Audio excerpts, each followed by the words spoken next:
other nation under a cloak of secrecy and deception.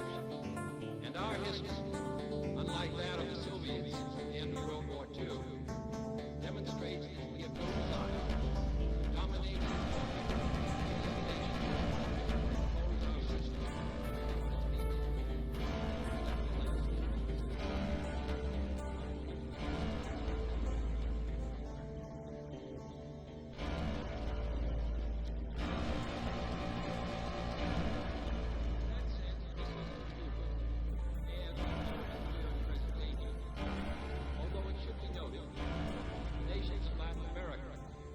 Never previously been subjected to a potential nuclear threat.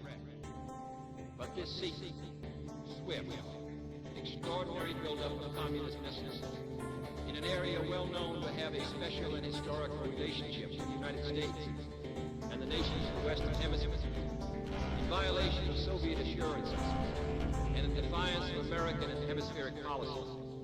This sudden, clandestine decision to station strategic weapons for the first time outside of Soviet soil is a deliberately provocative and unjustified change in the status quo, which cannot be accepted by this country if our courage and our commitments are ever to be trusted again by either friend or foe. The 1930s taught us a clear lesson. Aggressive conduct, if allowed to go unchecked and unchallenged, ultimately leads to war. This nation is opposed to war. We are also true to our word. Our unswerving objective, therefore, must be to prevent the use of these missiles against this or any other country, and to secure their withdrawal or elimination from the Western Hemisphere.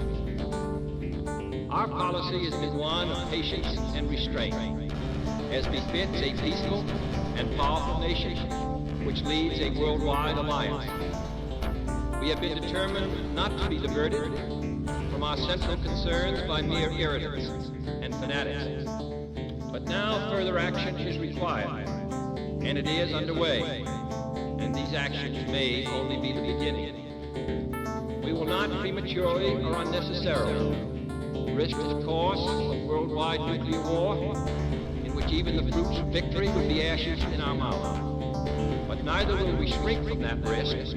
At any time it must be faced.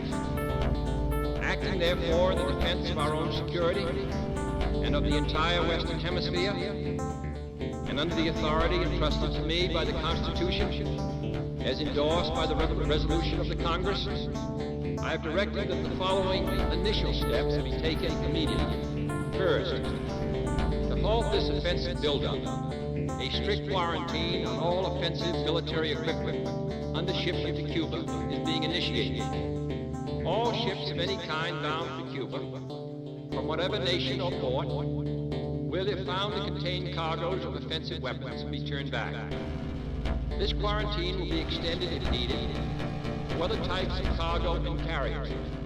We are not at this time, however, denying the necessities of life, as the Soviets attempted to do in their Berlin blockade of 1948. Second, I have directed the continued and increased close surveillance of Cuba and its military buildup. The foreign ministers of the OAS, in their communique of October 6th, rejected secrecy on such matters in this hemisphere. Should these offensive military preparations continue, thus increasing the threat to the hemisphere, further action will be justified. I have directed the armed forces to prepare for any eventuality, and I trust that in the interest of both the Cuban people and the Soviet technicians at the sites, the hazard to all concerned continues to spread. Third, it shall be the policy of this nation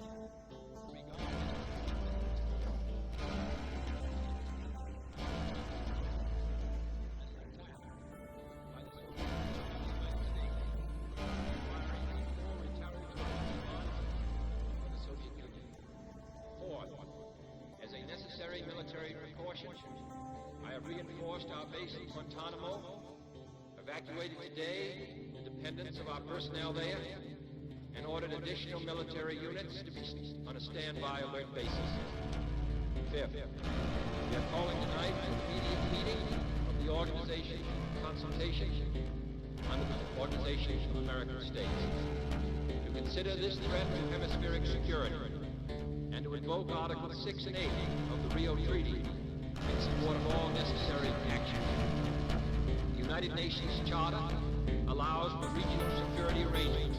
The nations of this hemisphere decided long ago against the military presence of outside powers. Our other allies around the world have also been alerted. 6. Under the Charter of the United Nations, we are asking tonight that an emergency meeting of the Security Council be convoked without delay to take action against this latest